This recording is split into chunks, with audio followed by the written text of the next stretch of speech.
you left out and how difficult the decision that was? What explains that decision? It's very difficult, and none of the decisions were taken lightly at all. I was thinking how different it was, the first time around when you're moving into government for the first time and you're selecting cabinet. Now, mind you, we had more members this time, but it's going through the list and then matching up with portfolios and trying to look at how we balance out the new. We've had 10 new MLAs that have joined us, which obviously it gives us a broader, I guess, representation around the province. And although we have an opportunity there that we obviously are a government that needs to be reflective of all and participate in all parts of the province. But I think I can only say it was a very difficult decision, and no one should take any of the decisions personally. We had great members in cabinet. We have great members in the new cabinet, and I'm looking at this is a period of time where this is the starting for this mandate, but we know cabinet members change. Why not more gender balance? Well, actually, I'm feeling really good about the process that we went through, because not only did we have a record number of female candidates, we elected 9. Our cabinet is very reflective, in fact, more so of the number of candidates that were actually elected. And, so if you look at the different portfolios as such, about 40% would be female candidates. I think this is a big step change in our cabinet, in our composition, in the views that will be expressed and how we manage the province. I'm very proud of our women candidates and what they'll bring to the table. What about the all-party COVID cabinet committee? Will that meet soon? Yes, actually, we have a scheduled meeting for tomorrow, Thursday morning. What should the makeup of this cabinet tell us about where you're going to go? I mean, can you talk about any particular people that you've given a specific role to, like with local government reform or some other examples? Well, certainly. I mean, you pick a good one there, talking about municipal reform. I mean, we've had requests, we've had recommendations made from both the Francophone and Anglophone municipality associations, and wanting to have a meaningful discussion about there can be more local governance, there can be more funding, that it goes to priorities that the municipalities feel is important, and then how that's defined.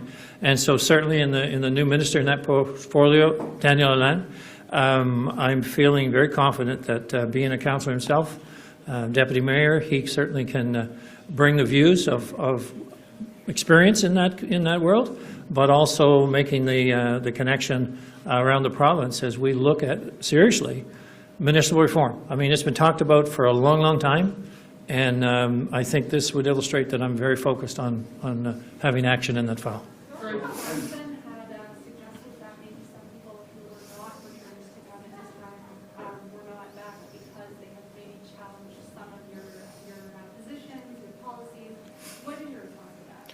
Well, if I guess if that was that certainly it's not the case. If that was the situation, we probably would have a lot less people in cabinet, because certainly we've had some great discussions from all candidates, the current members, members that have never been in cabinet, been in caucus. I've always said that I welcome that diverse conversation, and we've had it. So it's not a reflection of differences of opinion. What I've done here is basically try to balance new elected members that are here. They're coming in with for the first time in many cases with new ideas and an energy and a passion that you're just saying, well, how do we best manage and have that representation? And so what I believe is the cabinet really reflects that, a balance of people that have been in the system and people that are new, and that's what I wanted, is a composition that.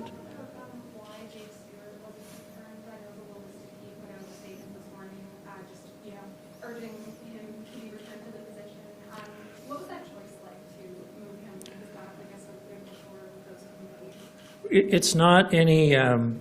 the decision there isn't any different than any of the other decisions about how we manage cabinet. And I think the response I had before is that I'll be looking at all candidates and what I believe that they can, where they can best fit as we go forward. And certainly in the portfolio for Aboriginal Affairs, Arlene Dunn, I'm very excited about Arlene's participation in our government.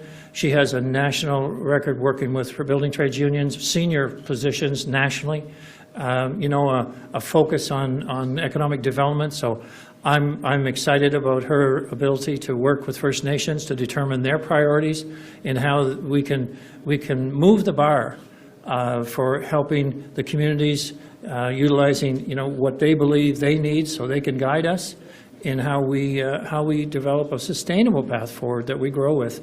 I think she brings a unique talent to that portfolio, and that'll be certainly well received when we get into the business of government. But I think well appreciated as First Nations get a chance to meet with her. Okay, I have a question. I would like to know, maybe this cabinet, how will it help you to reach the Francophone riding up in the north, and what, in that regard, what will be the role, if there is any, of the new minister? Well, it's the role of every cabinet minister and every elected member to represent, elected members to represent their riding, but cabinet ministers to represent the province. It's not confined to their riding of where they are a member.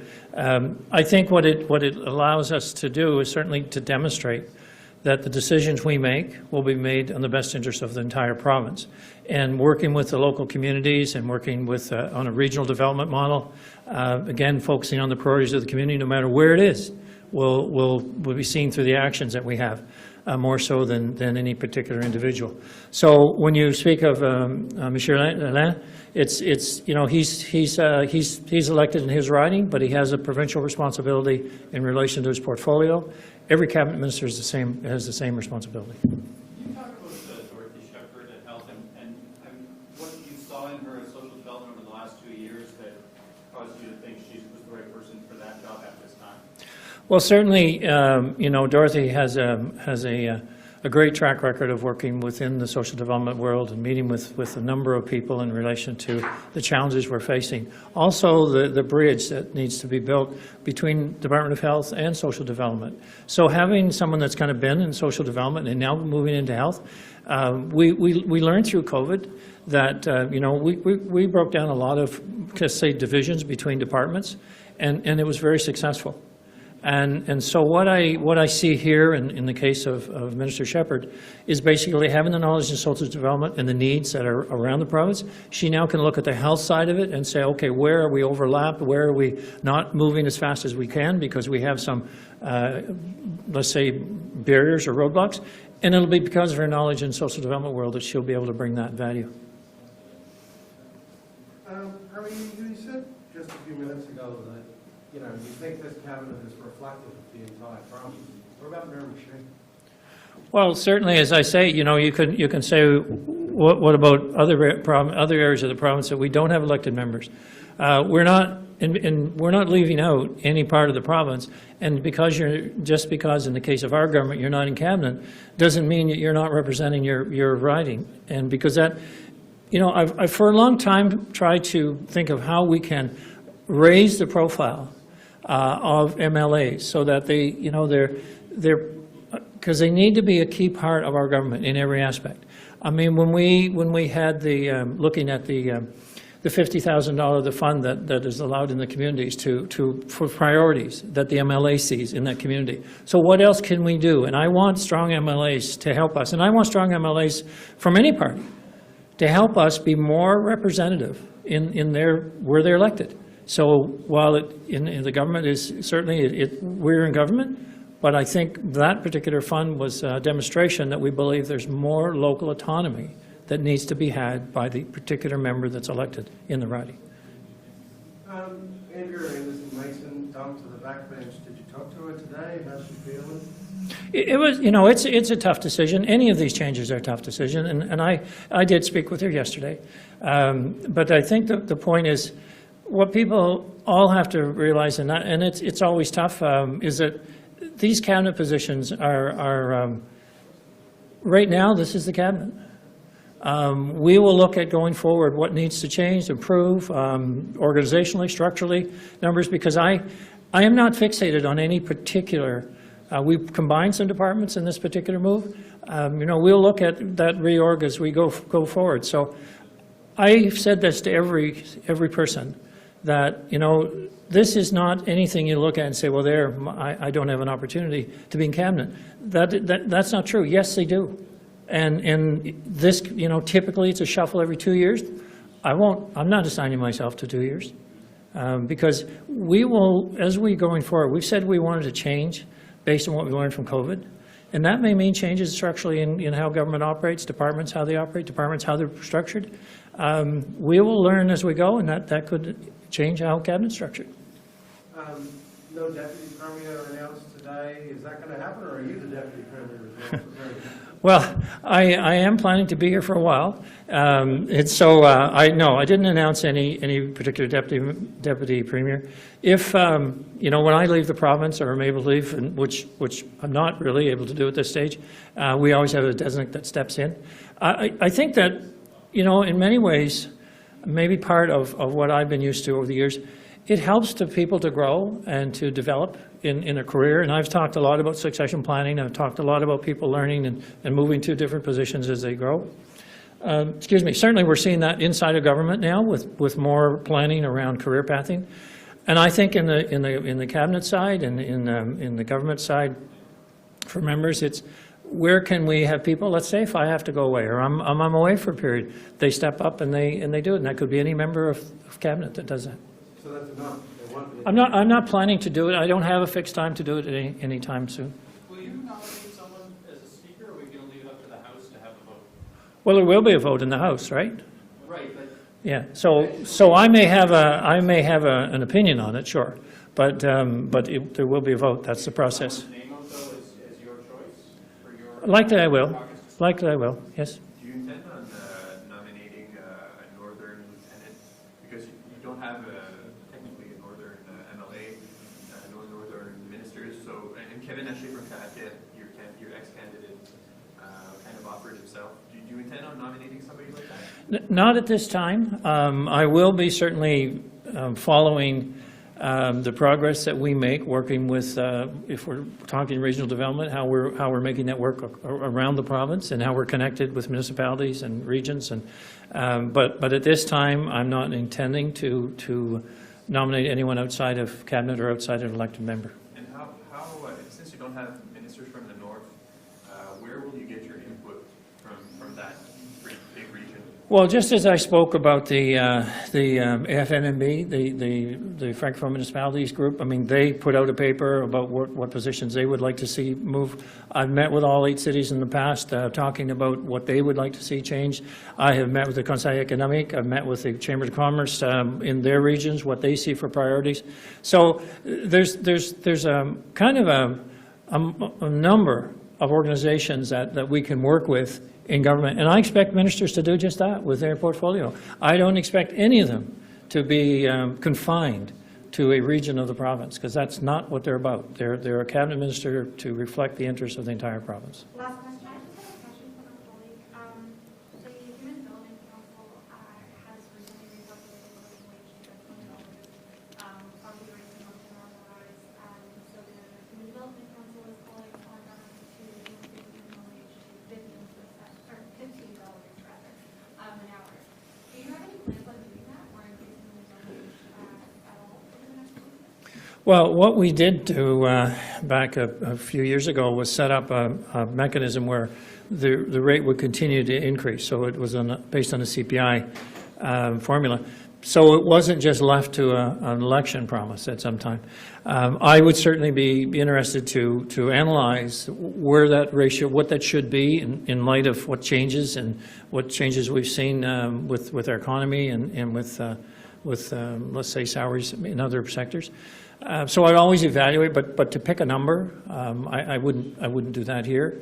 I wouldn't do it anywhere. I would want to have an analysis of what makes sense and what are the reasons for that, and how do we get on a formula that sees that the spread doesn't continue to get, go in the wrong direction, that we are keeping up with those that are not only in this case most vulnerable, but in the case of minimum wage not being sufficient with the economy. All right, Karina, we'll start to bring up the ministers for you. I know you have a lot of them, so we'll try to move through. Great, thanks very much. Thank you.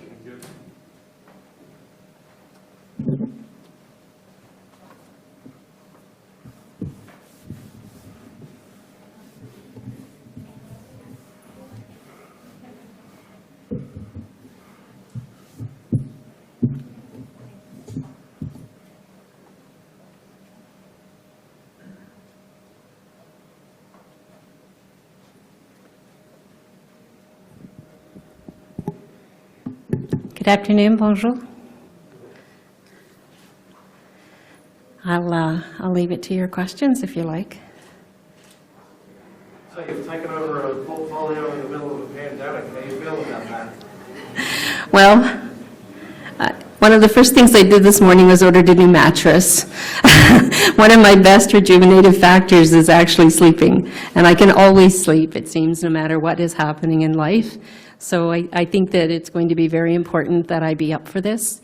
It's an enormous opportunity. The last couple of weeks, having been reelected for a fourth time, and given that confidence from my riding, certainly is a big boost for me, knowing that I have their confidence. And the Premier and I have always worked very well together, and my colleagues. So I'm looking forward to this challenge, and I think we've got a good complement of people who will help me in this portfolio.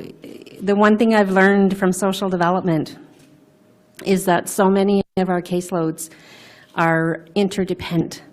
And so health and social development, justice, public safety, education, we all have to work together. And I believe that's one of my strengths.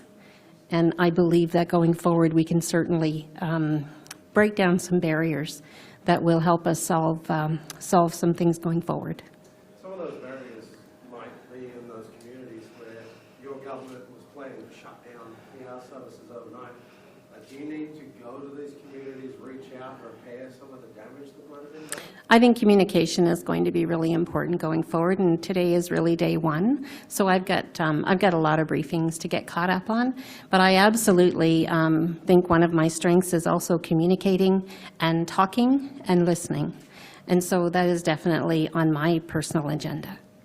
Those, so I know it's day one and you just mentioned the briefing, but those reforms were designed to address shortages and staffing shortages, resource shortages in other parts of the hospital and primary care system. If not those changes, what else would work? Well, I think that's the discussion that we have to have going forward. I think that there's a big discussion out there that we need to have with regards to opportunities that every community could have with regards to healthcare. And I believe that when we look at the whole umbrella picture of healthcare and social development and many of the other departments that have an influence on how the outcome of services happen, I believe that we can really truly make some reforms that not only the public will embrace, but that we can truly say that we're going to have better outcomes. And I'll have more to say about that in the coming weeks. There were discussions about putting nursing homes under health because of how closely they work with the healthcare system. So now that you're at health, what do you think of that? I've never been a proponent of that. I have never been a proponent of that. And so that's not something that today I can certainly see. What I am a proponent of is delivering better care and service. And I think if we put all of our focus on, this is a little bit of my business coming out, but if we put a lot of focus on our end user, we can't help but improve. So I'm looking for better delivery of service, better outcomes for the people of New Brunswick. Something that's often the past weeks on the election campaign is delivery of service around surgical abortion access. Obviously, the clinic 554 is set to close. The Premier said yesterday he would need, I guess, the health authorities to bring the plan to him. We know that doctors within the health authorities have actually spoken out about this, the New Brunswick Medical Society. Are you planning on, I guess, meeting with those groups just to talk about that issue and maybe get a more proactive plan going? So The Premier has spoken about capacity, and I think we need to have a conversation about capacity and see if we're able to meet it. And we can only make decisions going forward based on that data. So I think it really is going to be about understanding where we are and where we might need to go, and see what changes might need to happen. Do you think more hospitals should offer surgical abortions in Brunswick? At the moment, it's 3. Again, I think I really need to get more of the full details before I speak to that too much. I think that I see us as a province of less than 800,000 people, and I think that we have services of specialties in many different areas in centres. And so I think that we need to look at, I need briefings, and I need to understand the full scope of it before I would be able to weigh in fully on how I think we should proceed. Just on the same sort of thing, but different thing. The other thing a lot of people have brought up about clinic 5x4 is just that a lot of physicians refer people in for specialized LGBTQ care. There have been a lot of patients raising concerns with the gaps that's going to leave for them. Do you have any plans, I guess, on that file particularly under health? I know it's your first job. Yeah, I probably shouldn't get into it too much, but I will say this. I think that the only way we're going to be able to address the concerns of the LGBTQ plus community and give them some comfort that their services will be there is to ensure that we have a good dialogue with the medical society. And I think that that's going to be where I would consider starting that first dialogue. What's your personal view on abortion? Does it matter? Well, that was my next question, is what is your view and how we reconcile with what the law says and what policy says? Well, so I don't know that I could ever have an abortion. However, I would move heaven and earth to get any woman the help that she felt she needed. I think that it's a traumatic thing for a woman to have to go through, and I think that we all need to be compassionate. Thanks, everyone.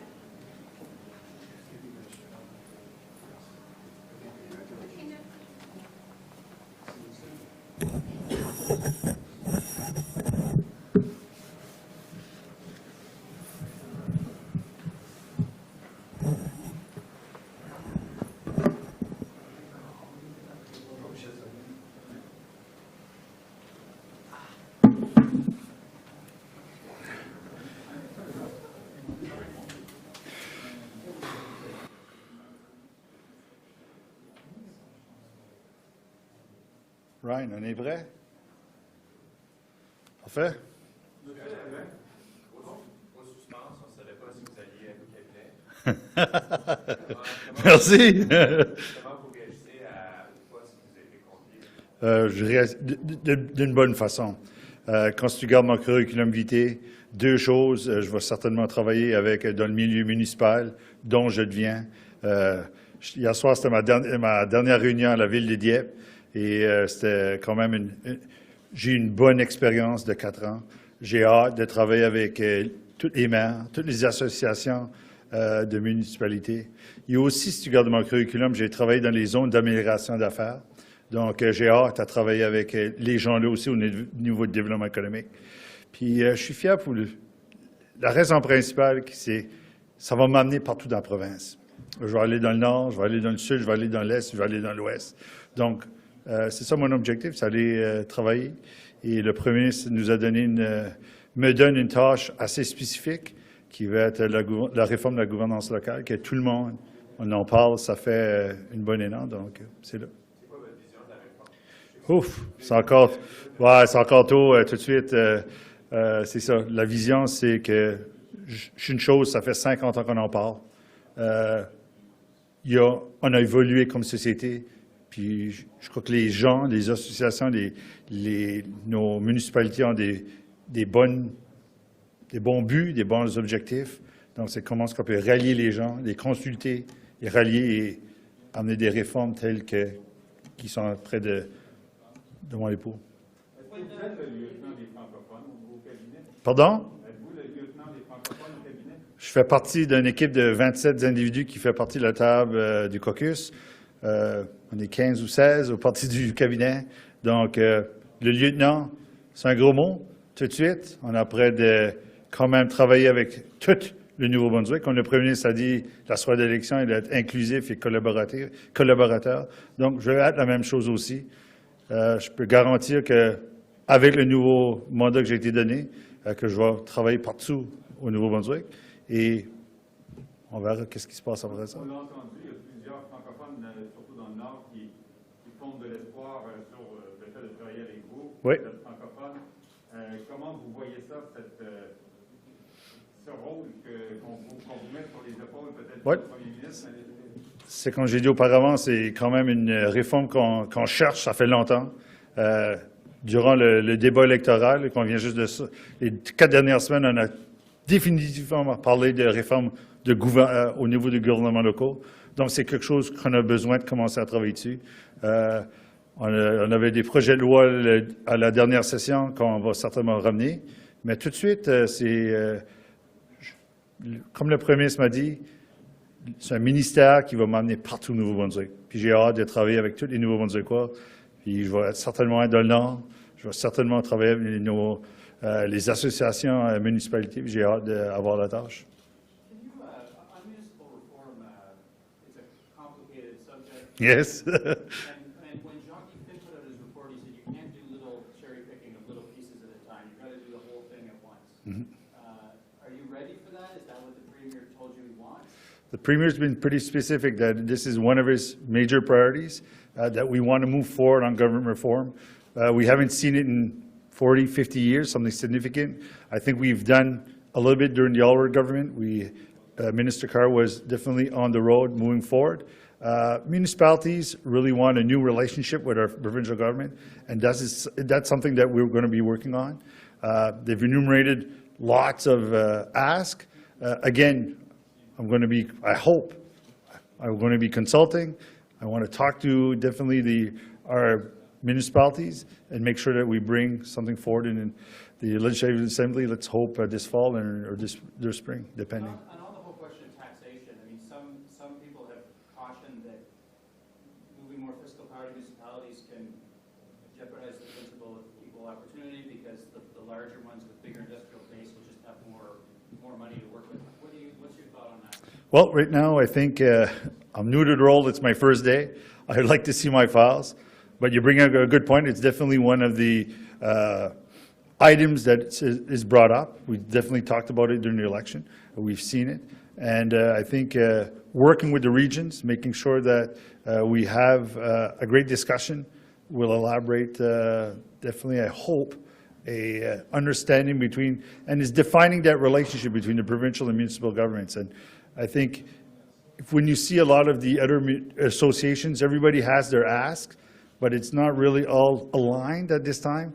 So I think my job is to work with the municipalities and our citizens of New Brunswick and align everyone moving forward on this reform, because it's been a long time coming and we have to work on it. And it's the Premier's priority at the same time.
talk about what you see as the relationship with Indigenous people in that role that you have, and what kind of approach you're going to bring on things like the demand for an inquiry?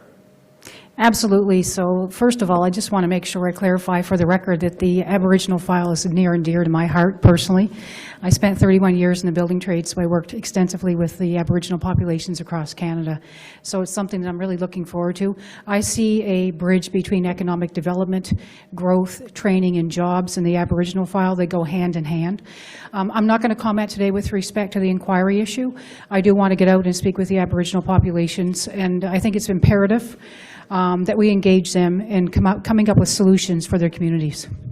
The chiefs had asked for the previous minister to be kept in that job, and I'm just wondering if you think that's going to affect how you're able to sit down with them and talk. Well, first of all, I just want to acknowledge the previous minister. I think that he did a great job, and most likely I'll be reaching out to him for some advice with respect to the file. But I think moving forward, because of my extensive experience with the Aboriginal populations, I think that that's something that I can build on, and I want them to know that that's going to be a major priority for me. I'll be out there speaking with people, engaging with them, collaborating with them. I want them at the table, and I want a bigger table, and I want them at that table.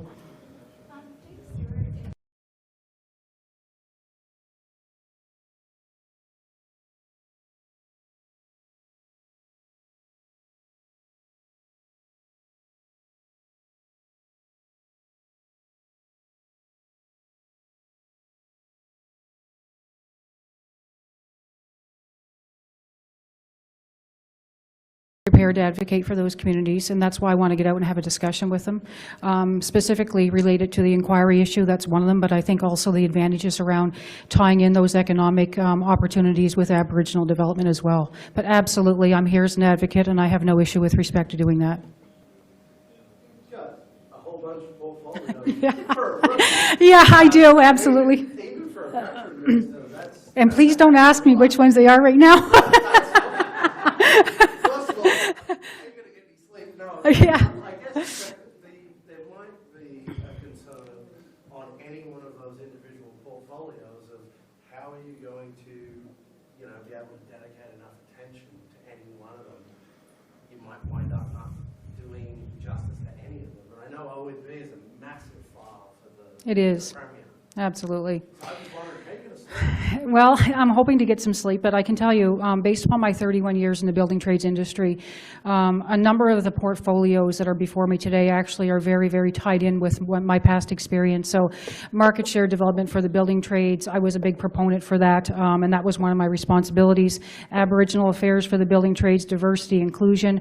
Opportunities New Brunswick, I think, is a wonderful opportunity for me. I'm all about growth and market share and prosperity, and I think my background with the building trades and trainings and jobs and education, I think that that's going to be paramount for bringing all these files together and making them something that's very useful for the province and making sure that we achieve that prosperity that we so desperately need. How was that moment when the Premier said, hey, if I got not one, but two, but three, but four portfolios for you? Well, it was interesting because it wasn't really a moment, to be honest with you, because I was sworn in yesterday. I think it was the last group of the day around 4 o'clock, and I was traveling back to St. John, and I did receive a few text messages, not from the Premier, but from some other folks, and they said, we really need to speak with you. And I said, yes, but I'm going through the Garry Woods right now, and I was concerned that I was going to lose service. So I said, you need to let me get to St. John. And I said, then I'll give you a call. So anyways, we did have a good discussion, and I think that, I mean, obviously, I'm very honored. First of all, I'm honored to represent St. John Harbour. I think that that's a wonderful opportunity. Even though we have challenges, I think there's lots of great opportunity there, particularly around economic development and job prosperity and training and growth. But I will say this, it's an honor, period, to serve the people of New Brunswick, regardless of what I would have got. If I would have came here today as an MLA or not been appointed to cabinet, I still would have been honored to have that opportunity, especially as a woman in the province of New Brunswick. I think all women who have these opportunities, we're very thankful for them, and I can tell you, I didn't make any promises on the campaign trail except for one thing. I will work hard. Thank you.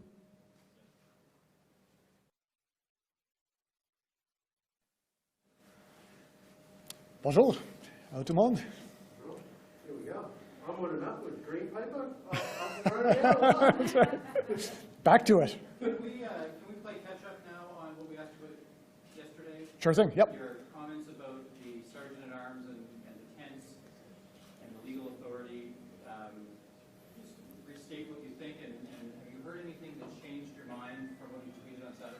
No, I think that regardless of any position on any issue, that free speech in the legislature is important, and there are legislative structures that go into making decisions around that, but I think those should be as liberal as humanly possible, because the legislature is the people's house, and protesting in front of legislatures is something that differentiates democracies from countries that aren't. And so the more we can protect that, the better.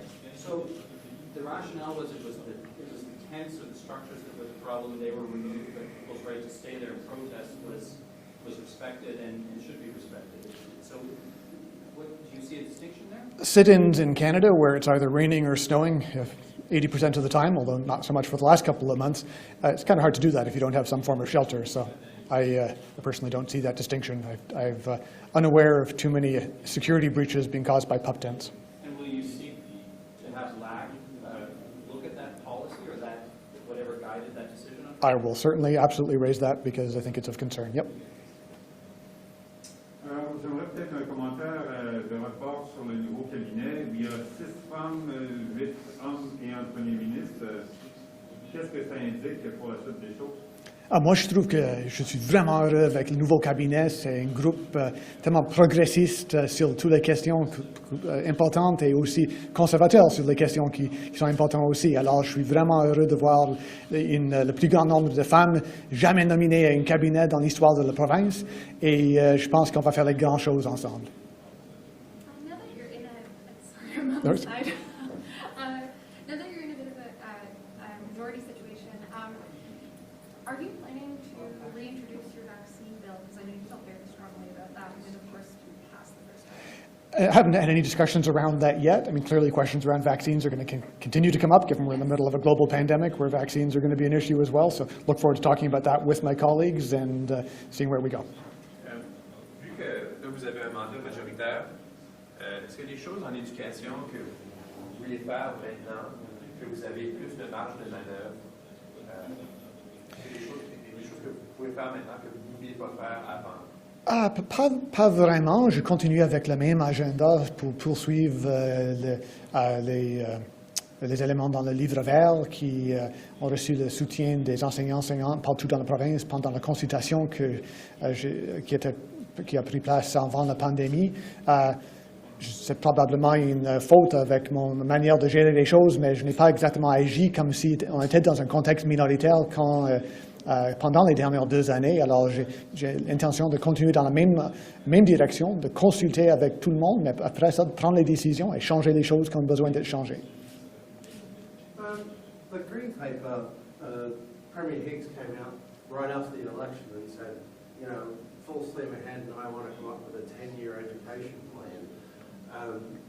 So what's the timeline? What's going on there? We have a 10-year education plan, which the Green Paper is adding on to, and that's always been the basis for the Green Paper, is that it adds to and fills out the existing 10-year plan, which is now running along because that plan came out a few years ago itself. So the goal is to move ahead with the items in the Green Paper and to build on them. And some of them we can't move ahead with as quickly as we would like to because of the situation with COVID. But some of them actually we've been able to move ahead more quickly in terms of things like technology. Areas that we talked about inside the department as being many years down the road in terms of making sure that schools, for example, were fully wired. We wired every single high school in New Brunswick this summer. So some things were accelerated, some things slowed down, but the Green Paper remains the core of the government's direction in terms of education. So this is still the Liberals' 2016 10-year education plan? Yep. That's what they were talking about? Well, that's always been, one of the things that I've always been really proud to be part of a government that came in and continued through the last term, and we're saying the same thing now. We're not just going to throw out ideas because they were introduced by other parties. And the fact that we've continued to see strong cooperation between all the parties with the COVID committee, which is going to carry on. So absolutely, that the 10-year education plan that the Liberals introduced laid a foundation upon which the Green Paper is built, building as well on recommendations from the Auditor General, who talked about different elements in the education system that needed to be changed, things that needed to be strengthened. And we're going to continue along that path, listening to experts, listening to teachers, and hopefully doing our best to make sure that we've got the best education system in the country. So not to sound obtuse, not to try to sound obtuse, but so the Green Paper is kind of filling out to 2026, is that correct? Well, the Green Paper is we're trying to get as many of those things done as possible. It's really difficult to do timelines for everything right now because until we have a vaccine for COVID-19, and that's broadly distributed, and that pandemic is behind us. Creating long-term plans, as the Premier has said, in terms of getting back to balanced books, we just can't make those commitments because we don't know what's going to happen. Yeah, it is possible that we'd have to shut the schools again down at some point this year. Certainly, everything's looking very good in that direction right now, and we've had, I think, a back-to-school process that has been the envy of the rest of the country. And I've heard from education ministers across Canada saying that New Brunswick's back-to-school was nearly flawless. And I know there were stresses and hassles that the teachers had to endure and that parents and students had to endure. But the fact they did that with a spirit, I think, of cooperation, of good grace, and of recognizing the challenges that everyone is going through, made that a success for the whole province. So we're going to keep trying to build on that same spirit of solidarity that's been built up in New Brunswick over the last number of months with COVID.